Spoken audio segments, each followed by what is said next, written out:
Alright, welcome back. Today is the day that we get this engine out of the car.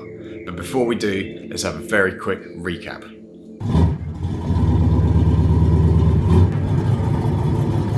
So we're talking Discovery 1, we're talking 3.9 V8, we're talking many miles, hard life, green laning, you name it, it's done it, and it's getting very worn out. So I've taken the decision to take everything apart and fix it. In the last videos, I've prepped all the engine bay, everything's stripped out of there. I've taken off one of the heads, but the other side, the other head, I can't get that off. The nut, the bolt, sorry, at the back, I'm starting to strip it. I can't get the right leverage on it because it's just starting to tuck away under the bulkhead. So my plan is to actually take the engine out and I can get proper kind of access to this last bolt. I've done quite a bit of work actually inside the car. I needed to take well, it turns out you can take off the gear selectors. They just mount, and the mount just bolts onto the top of the engine case, sorry, the gearbox case. So it's going to be much better for me to take those off now, because that'll give me just so much more leverage to get the engine up and out. So I've taken those off. So really, that's all the stuff that needs to happen inside the cabin is done now. And I've just got a few more finishing jobs to do in and around the actual engine bay and underneath. Okay, I know, you've watched 1,000 people drain the oil out of their cars, but I've left this bit in for the sheer suspense factor of will I or will I not pour oil all the way down my arm. Alright, mixed bag. Turns out I've got my fingers pretty oily, but not my entire arm. And because I've got a transfer case, I get to do all the fun again. Although, as you can see, it's a bit more of a gluey drip from the transfer case, which is a bit of a concern, but I think I'll worry about that later.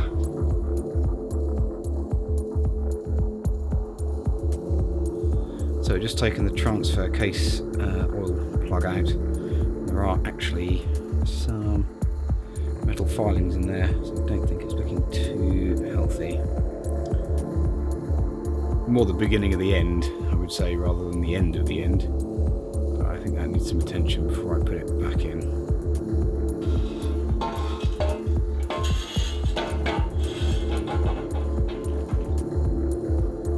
Take off the whatever's, loosen all the mounts up, the engine mounts, the transfer mount. And then I think that's it, actually. Yeah, there's a couple more stray oil lines going around the place which I need to undo. I guess there's a wiring loom on the gearbox that needs to come off. Odds and sods, but overall, oh no, I need to take the prop shafts off. I've also elected to take the transfer case off as well because it's actually pretty heavy and makes the whole gearbox engine transfer case assembly that much longer. So that's out, always makes me laugh. It feels a bit like it's giving birth. Dropping someone out of its bowels. Anyway, that's done, and of course there were a whole bunch of other little jobs that I hadn't thought about. So I've got the starter motor off, got the coolant lines for the gearbox off, and that really is it now. It is free to come out with the engine mounts off. So it's just sitting in the car, so I'm going to drop the car back on the floor and take the bonnet off because that's immediately looking like it's going to get in the way pretty obviously. So there's two pieces of equipment that I need to do this which I don't have. One is an engine hoist crane and the other thing is an engine stand. So a quick look on the intertubes, and it seems like an engine stand actually brand new, very cheap. I got one for £45 delivered. And the engine's probably going to be on there for some time, to be honest, so I kind of need my own. But it turns out the cranes, which are more expensive to buy, are actually quite easy to hire. If you look on Facebook Marketplace, there seems to be loads of people that have got them that just hire them out for a few pounds a day. So the way I've organised this, hopefully everything is ready just to come straight out.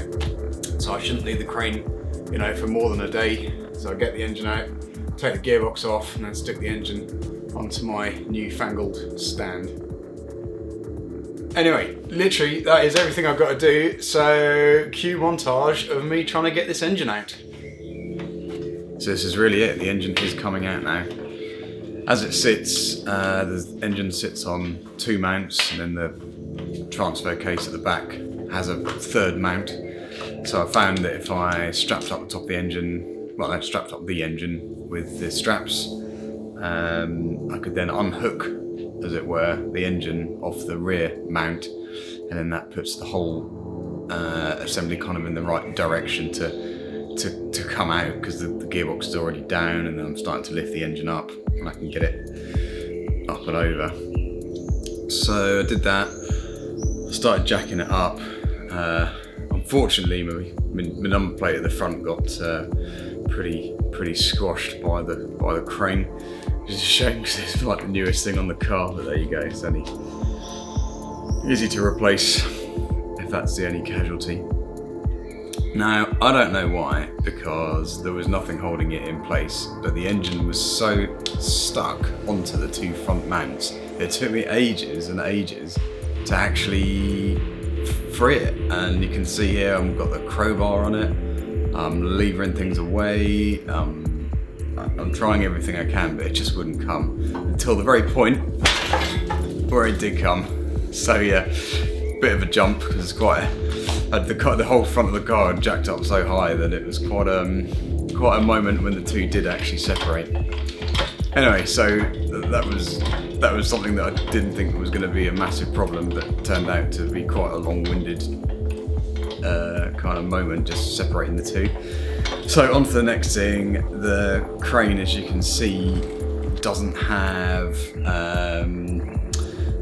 some crane assemblies you see have a way that you can tilt by screwing a thread of the sort of head of the crane, so you can tilt it one way and the whole, to change the center of gravity basically. But I didn't have that, it was just tied as it was. As luck would have it, as you can see as I'm craning it out, the engine just naturally lay kind of at quite a good angle to come out, because it's quite long, the gearbox at the end of the engine. So I jacked that up pretty high, and that was all going quite well, and I realised that the front of the car, you can't take that slam panel off, it's just part of the car, and the crane wasn't the tallest one ever, so just getting that last bit over, again, very doable, but there's quite a lot of weight just hanging in the air there, so a bit of a moment. But anyway, as you can see, got that over as well, and then through quite a lot of grunting and moving, I managed to wheel the crane around the corner, which was not the easiest thing, because the wheels were, I don't think the wheels turned, they just sort of skidded along the floor. So there you go. Okay, there you have it, the engine is out. That all felt like harder work than I feel like it should have done, but we have got there, and now we've just got a big gaping hole where it once was. So, I'm going to leave that there. Join me next time. I'm going to get this gearbox separated off from the engine, get the engine on the stand, and start to strip it down and see what's what, see what we find. Lovely. Right, brilliant. Thanks for watching. Catch you soon.